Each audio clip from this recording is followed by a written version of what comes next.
Naalarma sina Nueva Ecija Governor Oyi Umali at Pampanga Governor Lilia Pineda sa ipiniresentang accomplishment report ni PIDEA Assistant Regional Director Attorney Christian Prevaldo sa ginanap na quarterly meeting ng RPOC sa Pampanga. Makikita sa comparative report na sumipa sa 1.6 milyong kilo ng shabu ang nakumpiska ng PIDEA, National Bureau of Investigation at Philippine National Police noong taong 2014 mula sa mga lalawigan sa Central Luzon na malaki ang itinaas kumpara noong 2013 na nasa 39.147 kilos lamang. 1.6 billion kilos.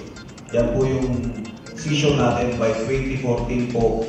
Yan po yung mga products po ng mga gun labs na natin. 2014 po, 1.6 million kilos po. Para kay Governor Baby Pineda, ang ganito kadaming shabu na nasamsam sa rehiyon ay naglalarawan ng pangit na imahe ng mga lalawigan at gobernador. Challenge sa amin yan, hindi lang sa amin, PNP at PIDEA. Dapat yan, 2014, ganyan kalaking 1.6 kilos na shabu ang nakuha nyo. Dapat, nalalaman natin. Wala namang ibang makakatulong sa inyo kung hindi kami kapulisan. Dapat maka-justify yan for the schedule ng meeting dahil kami mismo mga governors, hindi namin alam yan. Dapat umano ay may koordinasyon sa mga lokal na pamahalaan ang PIDEA para makatulong ang mga local chief executives at pulis sa problema sa iligal na droga. Diskumpiyado naman si Governor Umali kung tama ang inilahad na ulat ni Attorney Prevaldo, kaya hiniling niya sa PNP na beripikahin ang nasabing datos.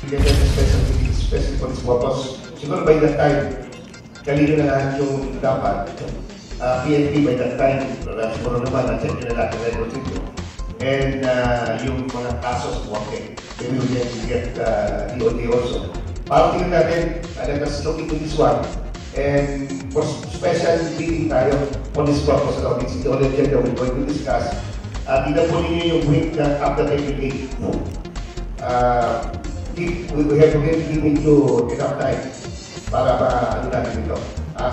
Siguro, enough time ito para ma-coordinate sa lahat. Pinanindigan naman ni Prevaldo na tama ang kanilang nakalap na datos na ipinakita sa kanyang report. Makaraang putuli ni Governor Umali ang diskusyon ay nag-schedule na lamang ng isang special meeting sa April 13, 2015 upang talakayin ang nasabing issue kasama ang Department of Justice at mga provincial director ng PNP. Ako po ang inyong kaibigan, Clarissa de Guzman para sa Balitang Unang Sigaw. Unang Sigaw.